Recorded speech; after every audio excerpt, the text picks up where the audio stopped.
저는 말을 어릴 때부터 배워야 된다고 생각해요. 이렇게 말하는 분들이 계십니다. 우리 아이들은 한글도 일찍 되고 엄마, 아빠 말도 빨랐어요. 이런 분들. 그런데 언어를 배우는 거랑 말을 잘하는 건 아주 다른 영역입니다. 방금 말씀 주신 거는 한글을 일찍 되고 언어를 빨리 습득했다의 영역인 거지 말을 잘하는 건 또 다른 이야기거든요. 자, 그럼 말을 왜 잘해야 될까요? 단순합니다. 말은 내 존재감을 드러내는 도구이기 때문이죠.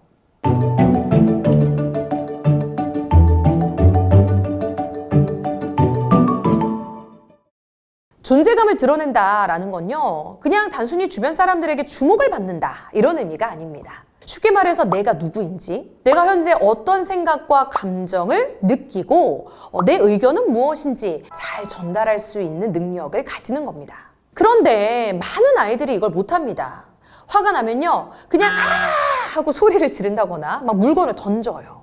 뭐지? 그러면 단순하게 막 감정 분출은 할 수 있지만 현재 내 감정이 뭐고 그래서 무엇을 원하는지가 잘 전달되지도 못할 뿐더러 설득이 안 된다는 겁니다. 결국에 이렇게 내 생각과 의견, 감정이 존중받지 못하는 일들이 계속 반복되다 보면요, 아이들이 내 목소리를 내는 자신감이 떨어집니다. 그러다 보면 내 목소리가 점점 작아지게 되고 내 생각과 감정을 표현하는 게 서툴러지게 되는 거예요. 그래서 부모들이요, 아이들이 자신의 이야기, 자신의 메시지를 세상에 잘 전달할 수 있도록 그 방법을 알려줘야 된다는 거예요.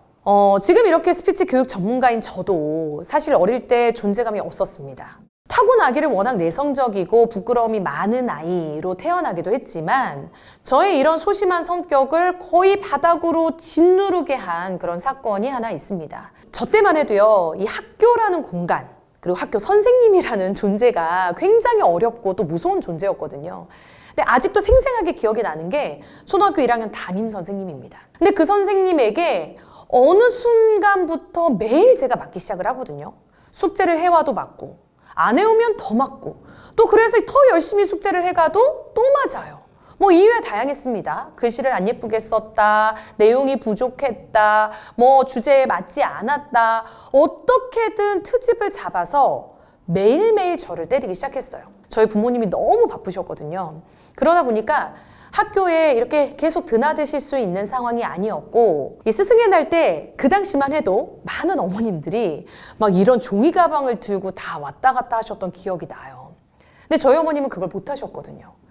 그래서인지는 모르겠지만, 이건 저만의 생각이지만 그 이후로부터 그냥 매일 맞았습니다. 그래서 제가요, 얼마나 무섭고 공포스러웠냐면요, 지나가다가도 학교 건물만 보면 심장이 두근거려요.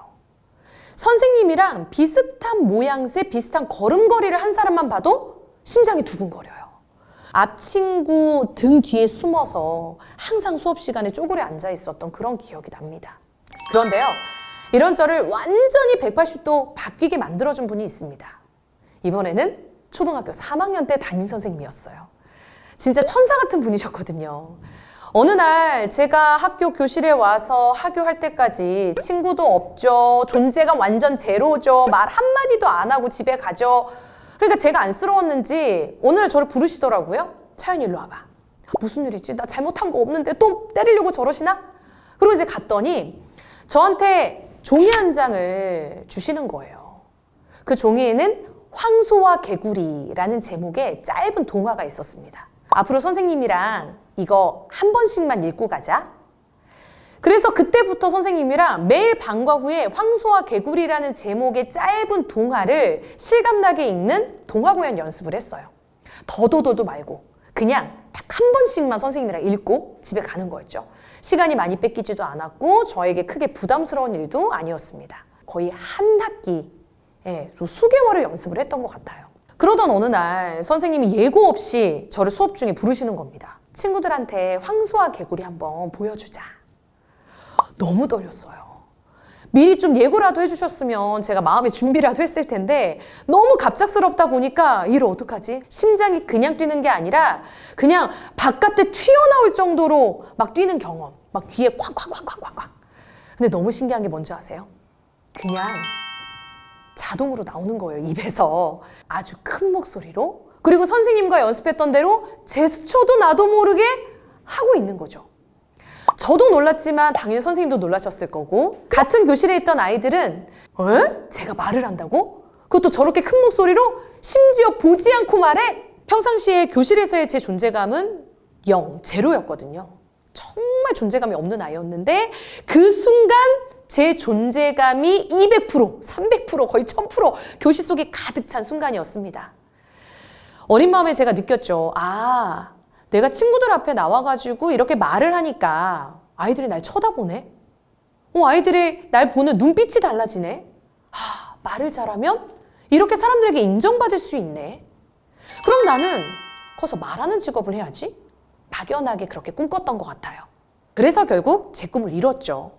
카메라 앞에서, 그리고 심지어는 수만 명 앞에서 제가 마이크를 잡고 말할 수 있는 기회를 얻었고요. 아나운서, 홈쇼핑, 쇼호스트 여러 방송들을 거치면서 제 존재감은 날이 갈수록 커져만 갔습니다. 그런데 방송을 하면서도 제 최종 꿈이 있었습니다. 저처럼 존재감이 없는 아이들, 존재감 제로인 아이들에게 내가 나와 같이 존재감을 되찾을 수 있도록 도와줘야겠구나. 저는 그저 혼자 TV 방송을 보면서 따라하고 또 혼자 중얼중얼 대면서 말 그대로 밑바닥부터 혼자 준비를 했지만 적어도 우리 아이들은 혼자가 아니라 나랑 같이, 나랑 함께 즐겁게 스피치를 배울 수 있는 경험을 갖게 해줘야겠구나. 그런데 저를 직접 만나는 친구들뿐만 아니라 전국의 수많은 아이들이 이 존재감 스피치를 경험해봤으면 좋겠다 이런 생각이 들어서 이 토크폴리오 유튜브 채널을 통해서 부모님들께 알려드리는 겁니다. 우리가 말을 막 유창하게 잘하기까지는 기대하지 않으셔도 됩니다. 하지만 적어도 이 토크폴리오라는 채널을 통해서 논리적으로 말하는 아이, 존재감을 드러낼 수 있는 아이, 내 진심을 세상에 전할 수 있는 아이로 키울 수 있다는 거죠.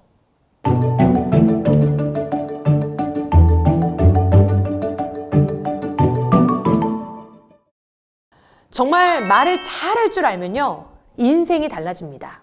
제가 직접 경험했고요. 그래서 아이들이 1살이라도 어릴 때부터 어떻게 하면 말을 잘할 수 있는지를 알려주고 싶은 겁니다. 이게 제가 어린이 교육을 놓지 않은 이유이고요.